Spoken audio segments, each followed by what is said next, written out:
Hola, muy buenos días. Yo soy el doctor Fernando Morales y primero que nada quiero agradecer a la Academia Mexicana de Neurología por la invitación para dar esta clase. Es para mí un honor hablar sobre la epidemiología, factores de riesgo y prevención primaria en infarto cerebral, un tema de suma importancia para dar contexto al resto de las clases que vienen. El momento de esta clase es una clase pregrabada, por lo tanto, si ustedes tienen alguna duda o algún comentario, me pueden contactar mediante estos medios y yo con gusto les responderé sus dudas, preguntas o recibiré sus comentarios con mucho gusto. Esta plática se divide básicamente en dos partes. La primera es la epidemiología, donde vamos a hablar de la epidemiología mundial y de lo que se conoce de la epidemiología en México. La segunda parte son los factores de riesgo, los cuales se dividen en no modificables, y dentro de los factores de riesgo modificables hablaremos sobre la prevención primaria. Para ponernos en contexto, las causas cardiovasculares son la principal causa de muerte en el mundo. Los datos más nuevos los tenemos de 2017, de la revisión de los datos que se han hecho de 1990 al 2016. Las causas cardiovasculares le ganan por mucho al cáncer, las enfermedades respiratorias, las enfermedades infecciosas, ¿sí? Dentro de las enfermedades cardiovasculares, la que tiene mayor mortalidad es la cardiopatía isquémica con 10 millones de muertes, mientras que la segunda es la enfermedad cerebral vascular con 5.5 millones de muertes anuales. La mortalidad es variable dependiendo de los países. Los países con mayor incidencia de infarto cerebral también tienen mayor mortalidad por ello. Y los países que tienen mayor mortalidad son Rusia, son China y del lado americano, en Norteamérica realmente tenemos una mortalidad baja. De misma manera, hablando de la incidencia, los países que tienen mayor incidencia de infarto cerebral son China y Rusia, mientras que del lado occidental o del lado americano, México se encuentra entre la más baja incidencia de infarto cerebral, por lo menos reportada. La incidencia va cambiando dependiendo de la edad y dependiendo del género, ¿sí? Eh, un infarto cerebral puede ocurrir a cualquier edad, puede ocurrir desde un recién nacido hasta los 100 años de edad. Sin embargo, esta incidencia se incrementa de manera exponencial después de los 50 años.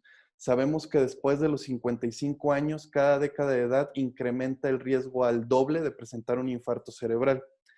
Es interesante comentar que los pacientes más jóvenes que presentan infarto cerebral son mujeres y después de los 55 años es más frecuente el infarto cerebral en hombres. Alrededor de los 80 años, la incidencia de infartos cerebrales se iguala por géneros, ¿sí? La prevalencia mundial. Nosotros estimamos que aproximadamente unos 80 millones de personas viven con infarto cerebral en el mundo, de los cuales 41 millones son mujeres y 39 millones son hombres. El infarto cerebral es una causa muy importante de discapacidad. Estos son los datos más nuevos que he podido conseguir hablando de discapacidad. Es un Excel extraído directamente de la base de datos del OMS y podemos ver que, a diferencia de años anteriores, la cardiopatía isquémica es la principal causa también de discapacidad, seguido por la enfermedad cerebral vascular. En México, obtenido del INEGI, la principal causa de muerte también en México son las enfermedades del corazón, sobre todo la cardiopatía isquémica. Estos son datos a 2018, que es lo más nuevo que se tiene actualmente. Y a diferencia de lo que pasa a nivel mundial, la mortalidad por infarto cerebral ocupa el sexto lugar, después de la diabetes, los tumores malignos, las agresiones y por debajo está el infarto cerebral. En México, la información epidemiológica que tenemos de infarto cerebral es escasa y todo lo que nosotros sabemos de epidemiología en infarto cerebral se lo debemos a estos 4 estudios que yo pudiera considerar que son estudios clásicos que no pueden faltar en cualquier revisión de infarto cerebral. Es el estudio Premier, el primer registro de enfermedad cerebral vascular, el RENAME-VASC, el estudio BASIT, que es un estudio muy interesante porque es un estudio puerta a puerta realizado en la población de Durango, y el registro del Instituto Nacional de Neurología y Neurocirugía, que es un registro hospitalario. Resumiendo estos 4 estudios, les puedo comentar que en México la edad media de infarto cerebral son de 52 a 71 años, dependiendo del estudio. En el Instituto de Neurología y Neurocirugía son pacientes más jóvenes, probablemente porque sean mecanismos de infarto más infrecuentes que ocurren en pacientes más jóvenes. La incidencia es de 56.4 por cada 100,000 habitantes. La prevalencia depende de la edad. Mayores de 35 es una prevalencia más baja, 8 por cada 1,000 habitantes, mientras que en pacientes mayores de 60 años puede ser hasta 18 por cada 1,000 habitantes. La mortalidad es del 24.5 al 29%. El riesgo de recurrencia es de un 8 al 22%, dependiendo de la serie. Y más de la mitad de los pacientes con infarto cerebral presentan discapacidad severa, es decir, un ranking, una escala modificada de ranking mayor a 2. Ahora, ya poniéndonos en contexto de la epidemiología, vamos a hablar sobre los factores de riesgo y prevención primaria de infarto cerebral. Primero que nada, muy importante mencionar en el estudio Interstroke, se determinó que por lo menos el 90% de los infartos cerebrales están asociados a uno o más de estos 10 factores de riesgo modificables, es decir, hipertensión, tabaquismo, obesidad, la dieta, la inactividad física, dislipidemia, diabetes, consumo de alcohol o enfermedades cardíacas. Hablando muy brevemente de factores de riesgo no modificables, ya habíamos hablado de la edad. El infarto cerebral es más común en mayores de 55 años y este riesgo se va duplicando después de los 55 años por cada década. El género es más común, los pacientes jóvenes es más común que se presente infarto cerebral en mujeres. Esto está debido a, uno, complicaciones obstétricas que pueden presentar el paciente, complicaciones asociadas a la contracepción y algunas enfermedades que predisponen infarto cerebral que son más comunes en mujeres. En pacientes mayores de 55 años, el infarto cerebral es más común en hombres y esto se debe a que son más prevalentes los factores de riesgo. Y cuando se llega a los 80 años, estas disparidades se igualan y es igual en hombres que en mujeres. La etnia o la raza también se han visto diferencias. Hay un mayor riesgo en pacientes afroamericanos, tanto de incidencia como de mortalidad. Esto está asociado principalmente porque en estos grupos es más común la hipertensión y la obesidad. Y en latinos también hay un riesgo incrementado porque es más común la obesidad y las alteraciones de la glucosa, intolerancia a la glucosa y diabetes. Esta es una curva de Kaplan-Meier que se me hace muy interesante mencionar. Esta viene derivado del estudio Premier en México, donde podemos ver las disparidades en la supervivencia de los pacientes que son atendidos en hospital público de los que son atendidos en hospital privado. Los pacientes que son atendidos en hospital público tienen una menor supervivencia. Son esta gráfica que podemos nosotros ver en color azul. Y bueno, entonces, junto con la etnia, también tenemos que considerar las disparidades en niveles socioeconómicos y accesos a la salud, que tienen mucho que ver también con el riesgo y mortalidad que pueden presentar los pacientes. La hipertensión arterial sistémica es el principal factor de riesgo modificable para presentar un infarto cerebral. El estudio ya clásico de Framingham muestra que los pacientes con hipertensión arterial o cifras de tensión arterial sistólica mayor a 160 tienen un riesgo del 6 al 8% de presentar un infarto cerebral. Y este riesgo va incrementando conforme se vayan sumando factores de riesgo cardiovasculares como la diabetes mellitus, el uso de cigarros, enfermedades cardiovasculares, obviamente la fibrilación auricular. Se ha visto que una reducción de la tensión arterial sistólica menor de 140 reduce el riesgo de presentar un infarto cerebral y la reducción de 130 o más reduce el riesgo de hemorragia cerebral. Muy interesante este estudio. Este es un subanálisis obtenido de un estudio que se llama SPRINT. Se llama SPRINT Mind o MINT como mente. Y entonces lo que se hizo fue analizar pacientes mayores de 50 años con hipertensión que no habían tenido diabetes ni un infarto cerebral en Estados Unidos. y se sometió a pacientes a control estándar de la presión arterial y a otros a control intensivo. El control intensivo, tener una tensión arterial menor de 120. ¿Y cuáles fueron los resultados a 2 años? Se vio que hay un menor porcentaje de demencia y deterioro cognitivo menor en los pacientes que fueron sometidos a control de la hipertensión más estricto o más intenso. Hablando de otro factor de riesgo, la diabetes mellitus. La diabetes mellitus es muy prevalente en México, es la segunda causa de mortalidad en México. Y hablando de infarto cerebral, la diabetes mellitus duplica el riesgo de presentar un infarto cerebral. El 20% de los pacientes con diabetes mellitus mueren de un infarto cerebral y padecer diabetes mellitus por más de 3 años, básicamente te da un 75% más de riesgo de presentar infarto cerebral. Los pacientes con diabetes mellitus pueden presentar infartos a edad más joven y nuestras metas de tratamiento deben ser una hemoglobina glucosilada menor a 7%. Se ha visto que medidas o control más estricto de la glucosa no ha mostrado beneficio a medidas estándar. Entonces, al momento, la meta son menor de 7% de hemoglobina glucosilada. Hablando de la fibrilación auricular tiene una clara relación con el infarto cerebral una vez que ya ocurre un infarto cerebral, es decir, en la prevención secundaria, pero no es tan claro en la prevención primaria. Nosotros podemos calcular el riesgo de un infarto cerebral mediante esta escala que es el CHADVAS-2,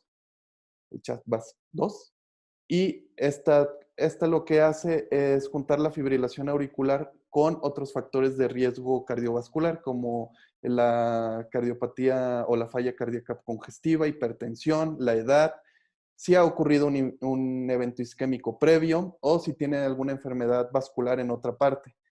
Y entonces nosotros, aquí esta es una gráfica donde podemos ver que conforme se vayan sumando los puntos, los pacientes van presentando un riesgo incrementado de un evento isquémico, TIA o infarto cerebral.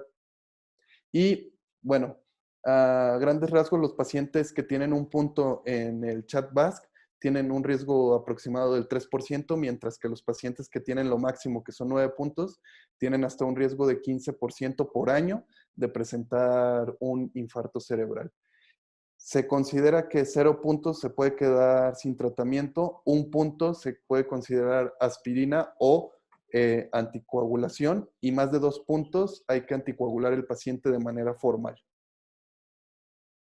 La dislipidemia en prevención primaria también tiene un papel controversial. Hay una relación compleja entre los niveles bajos de colesterol. Se ha visto que los niveles bajos de colesterol, sobre todo LDL, reducen el riesgo de infarto cerebral, sin embargo, incrementan el riesgo de hemorragia cerebral. Al momento se considera que un paciente con dislipidemia se debe de manejar para tener unos niveles de LDL menor de 100 miligramos por decilitro. Esto se puede lograr mediante cambios en el estilo de vida y también con estatinas. El siguiente factor de riesgo es obesidad y síndrome metabólico. El síndrome metabólico básicamente es un conjunto de características que incrementa el riesgo de presentar un evento vascular, ya sea infarto cerebral o cardiopatía isquémica o cualquier otro factor de riesgo cardiovascular, ¿sí? El hecho de tener síndrome metabólico duplica el riesgo con un odds ratio de 2.16 y esto es indiferente de sexo o etnia, ¿sí? Cualquier paciente con con síndrome metabólico incrementa el riesgo al doble.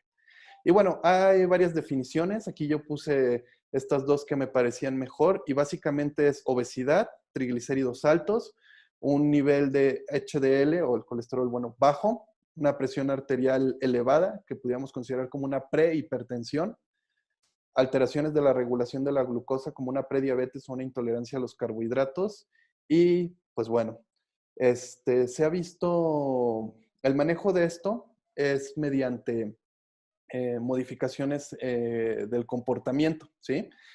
Dieta, la dieta mediterránea, la dieta DASH, que es la dieta para evitar la hipertensión, la reducción del sodio, la reducción de los azúcares y controlar la ingesta calórica. Se han visto que ayudan a controlar el síndrome metabólico. Igual, el ejercicio de 3 a 4 veces al día, el control de peso, evitar el sobrepeso y la obesidad, y obviamente evitar el tabaquismo, que vamos a hablar un poquito más adelante de él.